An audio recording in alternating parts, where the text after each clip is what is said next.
Masih bersama saya Budiman Tanrujo di Satu Meja The Forum. Saya kembali ke Muhammad Kodari. Bung Kodari, apakah Anda lihat juga ada kepentingan politik lain ya selain pandemi, nggak jelas kapan akan selesai, lalu ada kekhawatiran soal PLT kalau nggak dilaksanakan. Ada kepentingan politik lain di balik sikap tegas dan agak ngotot dari pemerintah untuk menggelar pilkada di tahun 2020? Ya, memang ada analisa yang mengatakan bahwa partai besar ya berkepentingan untuk tidak kehilangan momentum. Kalau misalnya pilkadanya dilaksanakan bulan Maret atau bulan September tahun depan, maka beberapa petahana ya akan turun dari tahta dan jabatannya akan diganti oleh PLT. Dan itu merupakan kerugian opportunity bagi petahana. Ya, notabene tentu bukan hanya partai besar ya, semua partai kan pasti punya kepala daerah, walaupun secara proporsi pasti lebih dominan partai-partai besar begitu. Jadi ada juga yang mengatakan demikian dan menurut saya sebetulnya sah-sah saja. Tapi saya kembali kepada poin saya di depan yang tadi belum sempat disampaikan, bahwa sesungguhnya bukan PLT, Mas Budiman. Persoalannya ini apa gitu? Persoalan ini kan adalah persoalan mandat ya. Oke, kita tinggalkan dulu soal wewenang PLT. Seberapa besar keterbatasan seorang PLT? Katakanlah kita ingin mencari seorang petahana yang definitif, yang legitimasi politiknya itu betul-betul 100%. Nah, karena ini kondisi luar biasa, menurut saya juga solusinya harus dipikirkan juga secara luar biasa, begitu ya.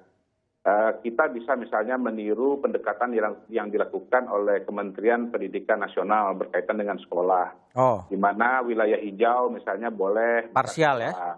Ya, kuning dan merah itu tidak boleh. Artinya pilkada 270, wilayah hijau boleh dilaksanakan pilkada. Walaupun itu tentu juga berisiko karena daerah hijau bisa berubah. Tiba-tiba menjadi kuning atau daerah kuning tiba-tiba menjadi hijau. Dan itu tidak semudah seperti membuka sekolah karena semua proses ini kan membutuhkan orkestrasi besar, melibatkan para petugas dan tentu saja calon itu sendiri. Nah, tapi kembali kepada poin bahwa ini situasi luar biasa. Menurut saya sudah nggak dipikirkan sebuah mekanisme yang juga luar biasa. Misalnya ya, pilkada khusus di zaman COVID itu tidak dilaksanakan atau diselenggarakan secara langsung. Ini yang saya maksud. Artinya saya sebagai lembaga survei tentunya ya akan lebih banyak aktivitas kalau ini pilkada dilaksanakan secara langsung. Tapi kita kan dalam situasi seperti ini berpikir pada tataran kenegaraan dan kepentingan semua bersama begitu. Jadi kalau ada keyakinan atau ada teori atau ada asumsi bahwa akan terjadi penyebaran COVID atau resiko COVID kalau pilkada langsung dilaksanakan pada tahun 2020, maka ya salah satu opsinya adalah menyelenggarakan pilkada secara tidak langsung, yaitu dipilih oleh DPRD. Dan itu kita sudah lihat secara parsial paling tidak dalam proses pemilihan Wakil Gubernur DKI Jakarta kemarin belum lama ini, di mana terjadi pemilihan terhadap Riza Patria oleh anggota-anggota DPRD. Jadi barangkali mengapa tidak dari pemerintah misalnya mengusulkan diselenggarakannya pilkada secara tidak langsung di zaman COVID itu sendiri begitu. Nah, saya sendiri belum pernah mendengar opsi ini dibicarakan begitu. Kenapa sepertinya sulit untuk berpikir? Baik, Bung Kodari. Bentar, ke Pak Bahtiar. Pak Bahtiar, tadi ada juga argumen dari Bung Kodari soal kekhawatiran bahwa PLT ini kewenangannya terbatas dan fixed term.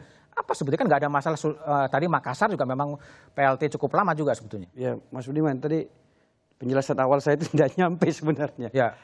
Tadi pertama kebijakan ini saya sampaikan bahwa setiap kebijakan negara itu pasti ada lingkungan, suasana lingkungan yang melingkupinya. Nah, keputusan negara kita kali ini yang melingkupinya adalah pandemi. Kita ingat waktu kawan-kawan KPU serta-merta menunda tahapan di bulan 3 itu, ya kita memaklumi. Walaupun secara hukum tidak ada perintah di undang-undang secara formil loh, bahwa si KPU boleh menunda serentak nasional. Tapi kita bungkus itu dengan Perpu. Lalu memang awalnya kita harus akui saja bulan 2, bulan 3 itu kita ini semua belajar mengatasi melawan si COVID ini. Nah, setelah bulan 4, bulan 5 dan sekarang ini kita sudah relatif sudah memiliki format Karena pengetahuan mengalahkan ketakutan, pengetahuan mengalahkan kekhawatiran, pengetahuan kita tentang si COVID ini, itulah yang membuat kita optimis. Optimis. Nah, karena sudah tahu kita cara menghadapi si COVID. Sama dengan ketika saya masuk di ruangan ini, begitu yakinnya petugas di sini menyatakan, Pak Bahtiar buka masker saja, karena kita sudah jaga jarak. Itu artinya mereka memiliki pengetahuan bahwa yakin sekali di ruangan ini nggak ada COVID. Cukup saya menjaga jarak gitu. Nah, artinya kebijakan negara terkait dengan kesehatan kaitannya dengan politik pilkada tidaklah berdiri sendiri, itu juga terkait dengan kebijakan negara lainnya. Mulai kita misalnya menggerakkan aktivitas sosial kemasyarakatan. Orang boleh ke masjid sekarang dengan protokol COVID-19. Orang kerumunan tiap hari di pasar juga sudah boleh, tetap dengan protokol COVID. Kehidupan yang lain juga sudah bergerak pelan-pelan saja berlalu. Nah, kerumunan yang akan terjadi di setiap tahapan di pilkada itu sebenarnya relatif kerumunan yang terkendali, yang bisa diprediksi, dan yang hadir orang dewasa. Jadi jangan dibandingkan dengan pendidikan. Pendidikan itu anak-anak belum dewasa. Jadi kalau tadi usulan dari Bung Kodari ya, artinya tidak serentak, parsial. Nggak bisa reasoning seperti itu. Karena nggak bisa, karena anak sekolah itu, Pak, ada yang SD, ada yang TK, ada SMP. Kalau di pilkada, itu kan orang yang sudah dewasa, Pak. Orang sangat tertentu saja yang boleh ke TPS, memenuhi syarat untuk jadi pemilih. Jadi opsi membuat parsial jauh lebih mudah dikendalikan karena tahapan itu direncanakan, waktu-waktunya bisa direncanakan, dan ini kan relatif masih panjang nih waktu ini. Seraya juga kehidupan kemasyarakatan yang lain juga bergerak. Kehidupan kenegaraan juga yang lain bergerak. Ini kan bagian dari sistem kehidupan kemasyarakatan. Jadi pilkada itu bukan ansi pilkada. Dia bagian dari sistem kehidupan kemasyarakatan kita, sekaligus bagian sistem kehidupan kenegaraan kita. Nah, ketika yang lain bergerak, kita mengarahkan ke normal baru, kita setuju dengan normal baru, masa kita tidak setuju dengan pilkada? Jadi gini, kata akhir untuk memutuskan keputusan politik terakhir bahwa pilkada dilaksanakan Desember itu sebenarnya siapa? Iya, bersama-sama, Mas. Bukan presiden ya? Bersama-sama. Bersama-sama itu siapa? DPR, pemerintah kami, kebetulan mewakili Kementerian Dalam Negeri dengan penyelenggara. Kita diskusikan semua ini secara alot. Begitu kerasnya Bang Mardhani Sera, termasuk teman ini, kita diskusikan secara baik. Nah, yang kita perlu juga dipahami publik ini, yang kita lanjutkannya adalah sisa tahapan loh. Tahapannya sudah berjalan 5 tahapan, sudah hampir 5 triliun yang sudah kita habiskan. Masih ada uang kita disimpan karena kita tunda. Sisa tahapan ini kita lanjutkan kapan? Kan itu. Nah, sebenarnya sudah ditunda ini barang. Tapi pemerintah pernah nggak memang mengusulkan udah tunda dulu sajalah? Ya sudah ditunda kan? Ditunda dari September ke 2021 maksudnya. Ke Desember. Apa reasoningnya untuk 2021? Pernah nggak ada usulan menunda saja ke 2021? Nah, kan ada usulan dari penyelenggara. Penyelenggara kan sudah mengusulkan 3 opsi. Dari Desember, Maret, September 2021. Dan semua opsi-opsi itu kan kita diskusikan secara terbuka. Nah, faktor yang paling determinan untuk mengatakan go ahead Desember 2020 ini siapa? Presiden, gugus tugas, Kementerian Dalam Negeri, KPU, DPR, atau siapa sebetulnya? Ya, tentu waktu itu kan teman-teman KPU minta konfirmasi kepada gugus tugas.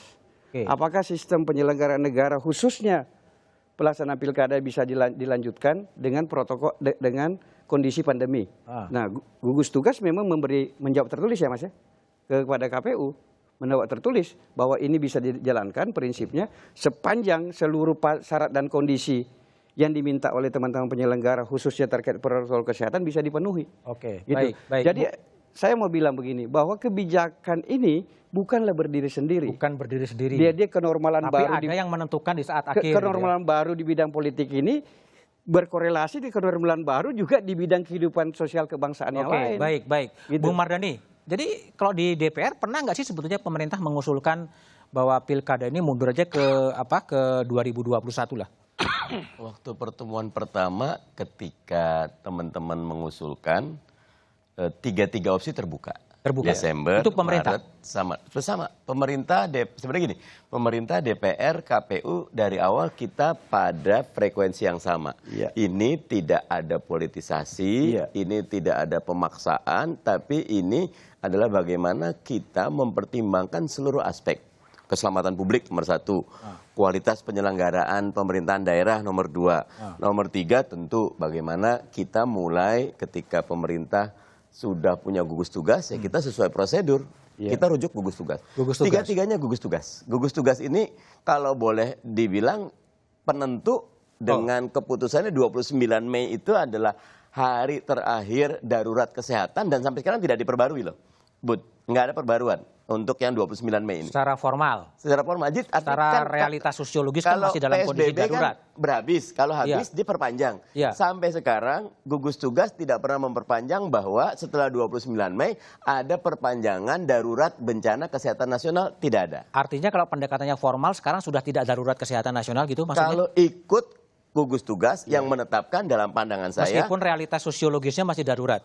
Nah itulah yang kenapa di Perpu juga sebetulnya ada pintu. Ketika misal gini, ini kami terus berkoordinasi. Di Perpu Desember 2019. Tetapi ketika keadaan, maka ada pintu kedua ya tentang penundaan. Masih ada peluang di Perpu. Jadi kita akan terus berkoordinasi sampai saat ini ketika teman-teman KPU, Kemenkyu, Kemendagri memastikan NPHD keseluruhan syarat ini dipenuhi, go on. Tapi ada satu saja syarat, teman-teman jujur teman-teman KPU dari awal WhatsApp, Bang berat ini berat itu. Berat. Ya berat. Oke, kita saya berat ini melaksanakan pilkada di 270 itu. Berat melaksanakan pilkada dalam pandemi. Ketika belum jelas pandemi selesai kapan. Oke, baik. Baik, sebentar, Bung Ilham. Jadi sekarang udah ringan atau masih berat? Ya, kita masih menunggu komitmen dari pemerintah. Loh. Karena begini. Komitmen apa lagi? Komitmen anggaran. Oh, anggaran. Iya, kan kemarin beberapa kali pertemuan kita memastikan dulu kemudian anggaran ini kita diterima atau tidak. Yang kemarin ada melibatkan gugus tugas dan juga melibatkan pertama kali dalam RDP selama saya jadi anggota KPU melibatkan Menteri Keuangan langsung hadir langsung. Enggak, tadi conversation antara Bung Mardhani dengan KPU soal berat. Ini berat apa? Berat di anggarannya, berat melaksanakannya, berat tanggung jawabnya? Atau berat melaksanakannya ketika bulan Desember itu. Tapi kemudian kan belum ada komitmen apapun nih antara pemerintah, DPR dan kita. Dan belum ketika itu juga belum ada surat dari gugus tugas untuk kemudian memastikan bahwa kita boleh menyelenggarakan pilkada. Pak Budiman sekali lagi perlu saya sampaikan bahwa KPU ini tidak punya kewenangan. Dia tidak punya tangan untuk memastikan bahwa ini pandemi masih berlangsung atau tidak.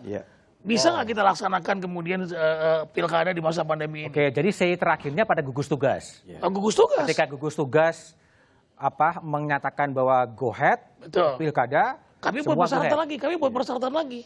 Pertama adalah agar kemudian pengadaan APD yang sudah kami rancang untuk keselamatan teman-teman kami ini disetujui.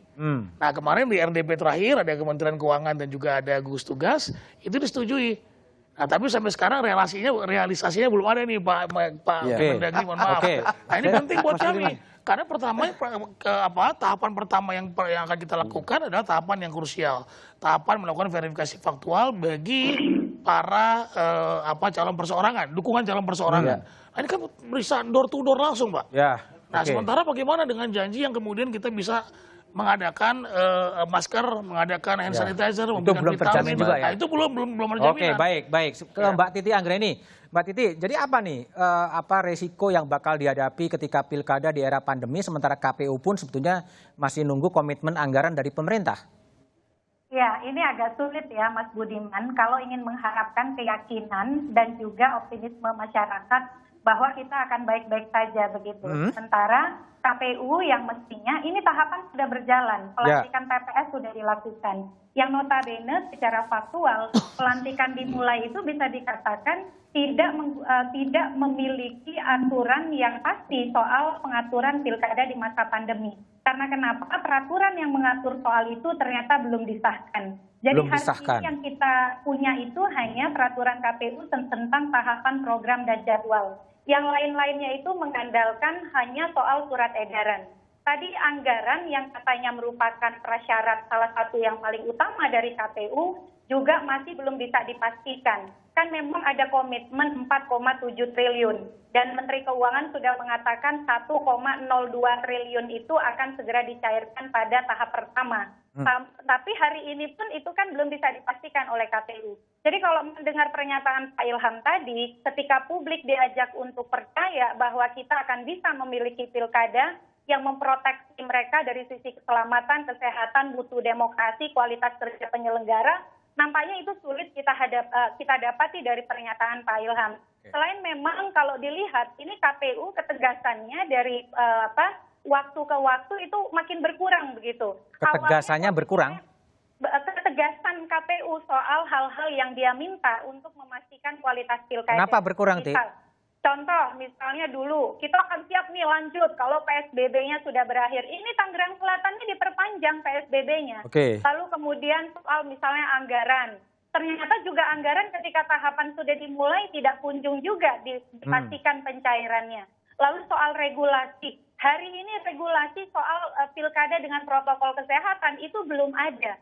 Jadi tanggal 15 kemarin teman-teman melantik PPS itu merupakan proses yang swadaya, lalu mengandalkan surat edaran. Ini kepastian macam apa yang mau diberikan oleh KPU. Jadi saya kira kalau KPU memang kemarin mengusulkan tanggal 9 Desember dengan prasyarat-prasyarat, ya komitmen saja dengan kapasitas kredibilitas kelembagaan yang mandiri. Kalau tidak dipenuhi, kan tadi juga Bang Mardhani bilang ada pasal 201A ayat 3, ada peluang juga untuk tunda lagi.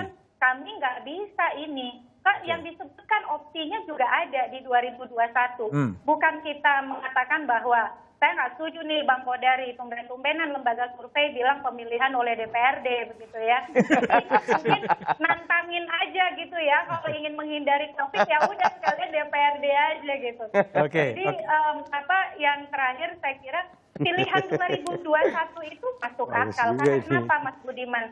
Kita lebih punya waktu beradaptasi untuk menyiapkan regulasi dengan lebih cermat, menghitung anggaran dengan lebih baik, melatih petugas, melakukan sosialisasi. Ini persiapannya dari tanggal kapan tuh rapat terakhir 14 April. Keputusan diambil lanjut tanggal 27 Mei. Ternyata KPU juga tidak bisa menyiapkan regulasi tepat waktu. Anggarannya juga masih menunggu kepastian pencairan. Saya jangan-jangan melihat kok kayaknya KPU tersandera sekali. Tersandera ya? Oke, baik Mbak Titi. Nanti Mbak Titi, nanti Bung Ilham akan menjawab soal KPU tersandera, KPU independen, dan bagaimana sebetulnya calon petahana yang akan running di pilkada setelah jeda berikut ini.